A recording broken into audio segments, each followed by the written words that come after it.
Bapak Ibu, Saudara yang dikasihi oleh Tuhan, salam sejahtera dalam Tuhan Yesus Kristus.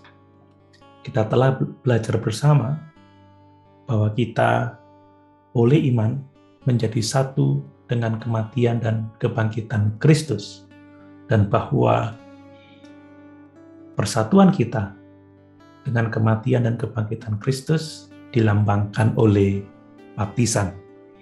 Sekarang saya mau mengemukakan bahwa melalui kematian dan kebangkitan Kristus dan persatuan dengannya, kita dapat menikmati hidup yang baru di dalam Kristus, dan bahwa kuasa dan penghukuman dosa telah mati bersama Kristus di kayu salib. Mari kita membaca di dalam Roma pasal 6 ayat yang ke-5 dan ayat yang ke-6. Demikian firman Tuhan. Sebab jika kita telah menjadi satu dengan apa yang sama dengan kematiannya, kita juga akan menjadi satu dengan apa yang sama dengan kebangkitannya. Karena kita tahu bahwa manusia lama kita telah turut disalibkan, supaya tubuh dosa kita hilang kuasanya, agar jangan kita menghambakan diri lagi kepada dosa. Bapak Ibu, Saudara yang dikasihi oleh Tuhan, keinginan jahat kita, ikatan dosa, dan kecintaan kita kepada dosa telah mati bersama dengan Kristus. Sekarang kita bersatu dalam iman dalam kebangkitannya, sehingga kita memiliki persekutuan dengan Tuhan dan kelepasan dari dosa. Perhatikan perbedaan antara hidup baru dalam Kristus dengan sifat dosa kita, sebagaimana Rasul Paulus tulis dalam Efesus pasal 4 ayat 21-24.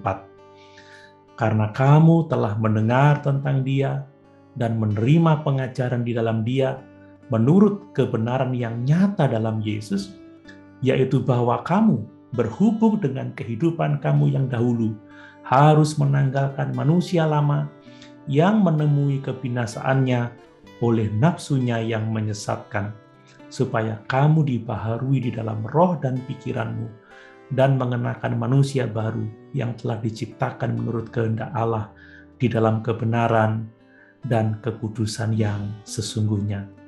Jadi kita telah benar-benar dibebaskan, dimerdekakan dari dosa. Itu sebabnya kita harus menanggalkan manusia lama yang akan binasa di dalam penghukuman, dan hidup di dalam kehidupan yang baru, di mana kita terus dibaharui di dalam roh dan pikiran kita.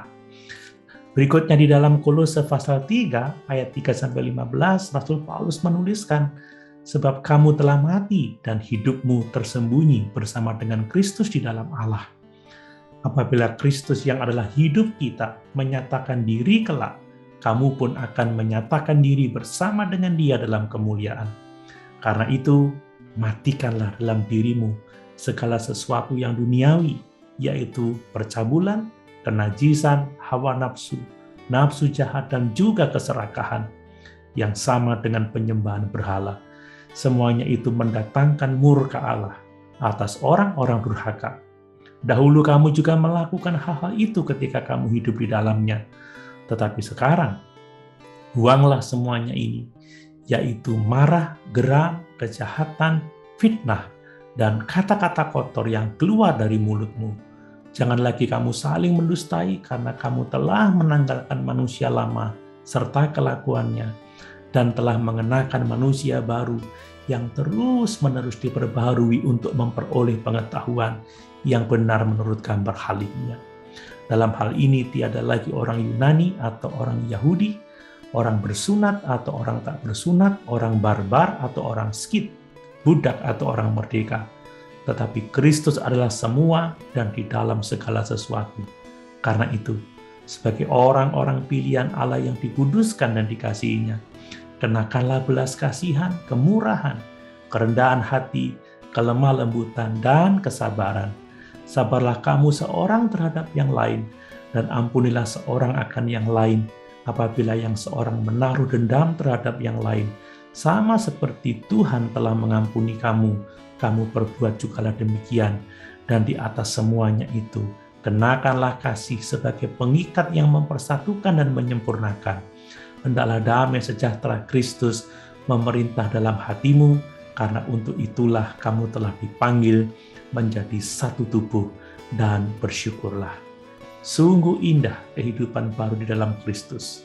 Kita yang telah percaya kepadanya, kita yang telah menerima pengajaran di dalam Dia, kita yang telah diselamatkannya, kita harus menanggalkan, mematikan dalam diri kita segala sesuatu yang duniawi, segala sesuatu yang berdosa, dan mengenakan Kristus, hidup di dalam kasih, hidup di dalam kebenaran, karena dengan demikianlah damai sejahtera akan memerintah hati kita sebagai anggota tubuh Kristus. Dan yang selanjutnya, lebih dari pada kehidupan yang baru, kita harus bersyukur sebab kuasa dan penghukuman dosa telah mati bersama dengan Kristus di kayu salib. Ayat yang ke-6 tadi kita sudah membaca, karena kita tahu bahwa manusia lama kita telah turut disalibkan, supaya tubuh dosa kita hilang kuasanya, agar jangan kita menghambakan diri lagi kepada dosa. Bapak, Ibu, Saudara yang dikasihi oleh Tuhan, manusia lama kita telah disalibkan. Kita telah mati satu kali untuk selamanya. Itu sebabnya jangan memberi diri diperhamba lagi oleh dosa. Dan jangan memandang bahwa tubuh kita ini jahat. Bukan demikian. Dosa di dalam diri kita lah yang jahat. Tetapi syukur kepada Allah, dosa telah kehilangan kuasanya. Bapak, Ibu, Saudara yang dikasihi oleh Tuhan, mari bersyukur.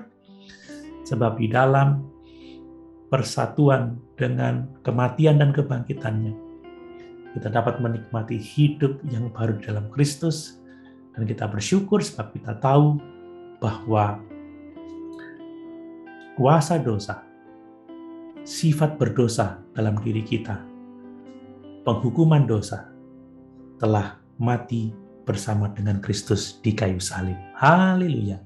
Tuhan Yesus memberkati.